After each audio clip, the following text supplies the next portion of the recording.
The man and woman were pierced through by a steel pipe. At first, the man attempted to keep spirits high, cracking jokes, but their laughter soon ebbed away. The X-ray results revealed one of them had to be dislodged from the pipe to proceed with the surgery. However, relocating the person would likely lead to instant demise, which meant only one could be rescued. The doctor noticed the man's toe was still in motion, while the woman showed no signs of responsiveness. He made the difficult decision to prioritize saving the man's life. If you move me, I'll die.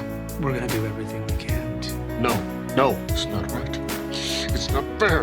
Though the man found it profoundly unjust, he comprehended it was the sole path for one of them to endure. Can I ask you a question? Mm-hmm. Do you believe in heaven? I do. I know. Reluctantly, the woman assented to the doctor's plan. After administering anesthesia, they securely fastened both individuals and the pipe, then cautiously separated the woman from it. During this delicate process, the woman's aorta ruptured, but the doctor remained steadfast in their resolve not to surrender. What about her? We cannot just abandon her. We have an obligation. There was too much damage. There was never anything we could do. We have to let her go. Time of death, 3:49.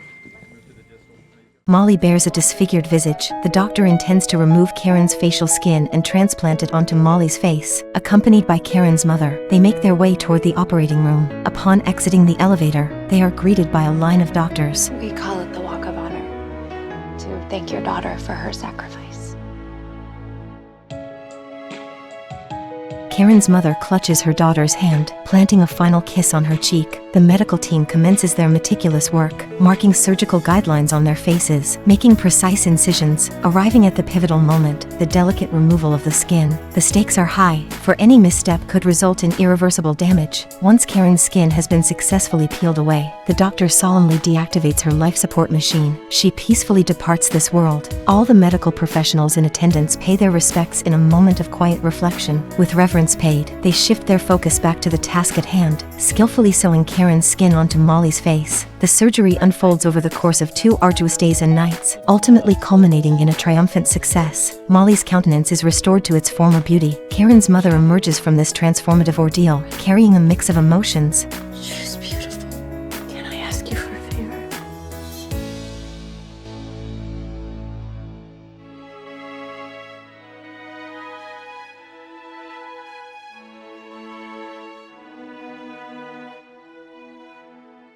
Disfigured in a car accident, man was gearing up for a life-changing face transplant surgery. While the doctors were discussing the procedure, an intern suddenly burst into laughter. Holy crap. Lowell is right. The man, though easygoing, felt a bit hurt. After considering the plan, they decided to proceed with the surgery. However, the 2 interns couldn't hold back their laughter once again. That's it. Both of you in the hall now. Finally, the doctor had had enough and gave them a stern talking to in the corridor. Just then, a group of people arrived at the hospital with flowers, but the man became angry upon seeing them. Get them out. They're strangers. I don't want them in here. Get out! Get out! As it turned out, these people were the man's online friends. He was afraid they would find his appearance repulsive, so he pretended to be angry and drove them away. Seeing his emotional state, the group reluctantly left. The doctors reassured him his friends wouldn't mock him and were genuinely friendly. Given the risky nature of the upcoming surgery, it was better to meet with them before the operation. In the end, the man compromised. The doctor carefully peeled off the face, preparing it for transplantation onto the man. The man was overjoyed he wouldn't have to endure the curious looks and whispers anymore. However, this kind of surgery had only been performed 4 times worldwide. It was incredibly challenging and dangerous. Before the surgery, his online friends came to visit him. If I reject the donor face, I'll be ugly. Please don't call my dear friend ugly. The hot girl planted a friendly kiss on his cheek, causing tears to well up in the man's eyes. The surgery commenced. They gingerly removed the donor's facial skin, sanitized it in water, then excised the damaged portion from the man's face. They then meticulously placed the intact facial skin in position, aligning it with his nose, eyes, and other features, proceeding with the delicate suturing process. Thankfully, the surgery proceeded without a hitch, and the facial skin was successfully transplanted. A month later, as they unveiled his face from the bandages, a handsome and charismatic visage greeted him in the mirror. the doctor fetched a 10-meter bug from the girl's belly. To her surprise, she had no idea how it got there. She was sent to the hospital after a car accident. While the doctor was disinfecting her wound, she pretended to be in excruciating pain, which raised Dr. House's suspicions. He believed her pain was fake due to certain clues. Suspecting she had no sensation, in the next moment, House smacked her leg with a cane. To his surprise, she didn't react. He proceeded to poke her with a needle and scald her with boiling water, causing blisters all over her hands, yet she remained unfazed. Finally, the doctor resorted to drilling into her skull with an electric drill, and still, there was no response. After numerous examinations, it was revealed she had a vitamin B12 deficiency. It turned out that a 10-meter bug inside her body had been consuming her vitamin B12. Without delay, a surgical procedure was performed to remove the bug. The doctor extracted hundreds of fresh roundworms from the girl's belly, each measuring a staggering 66 meters in length. Initially, the girl had only complained of abdominal pain. However, the doctor discovered a dark mass in her abdomen, which turned out to be a nest of roundworms. The girl found it extremely revolting, but her boyfriend didn't seem to be bothered at first. It's real, just like you. I love how real you are, Boo-Boo. You're so beautiful.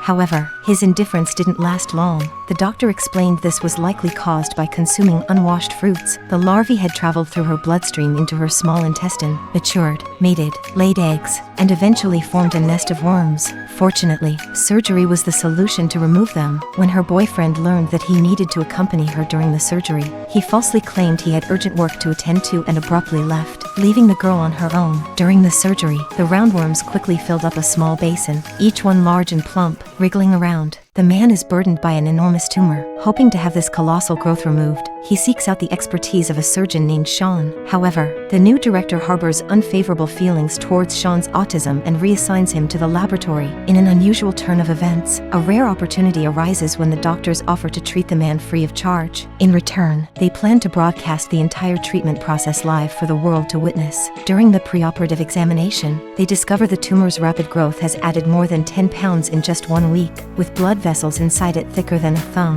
The prospect of removing it poses a grave risk, as there is a significant chance of life-threatening bleeding. Nevertheless, the man remains resolute in his desire to undergo the surgery, driven by his longing for a normal life. I don't care how risky it is. I'd rather die in surgery than continue to live with this huge damn tick sucking the life out of me. Fortunately, Brown devises a brilliant solution, tying off the larger blood vessels within the tumor. It's akin to placing a tourniquet on a gargantuan sausage. Good. Yes, as soon as possible, yes. The question that lingers is whether they can execute this intricate procedure successfully without the involvement of Sean. A man arrived at the hospital claiming he was pregnant, leaving the doctors in disbelief. I've been able to feel it getting bigger and bigger. You've grown in my womb. They immediately conducted a series of tests. To their astonishment, the pregnancy test displayed 2 lines, and they even detected fetal movements. The man became a medical sensation at the hospital, attracting doctors from various specialties eager to examine him. Journalists swarmed in to cover this unprecedented case. After a CT scan, it was revealed that actual human tissue was present inside the man's abdomen. Jeez, are those teeth? It turned out to be a teratoma. Now it's growing. Yeah, growing jawbones and toenails, the clumps of hair. The man's pregnancy case sent shockwaves through the entire hospital, with an additional fee required for those who wanted to witness his surgery. When the massive 10-pound teratoma was successfully removed, the observation area was filled with people taking photos to commemorate this extraordinary event.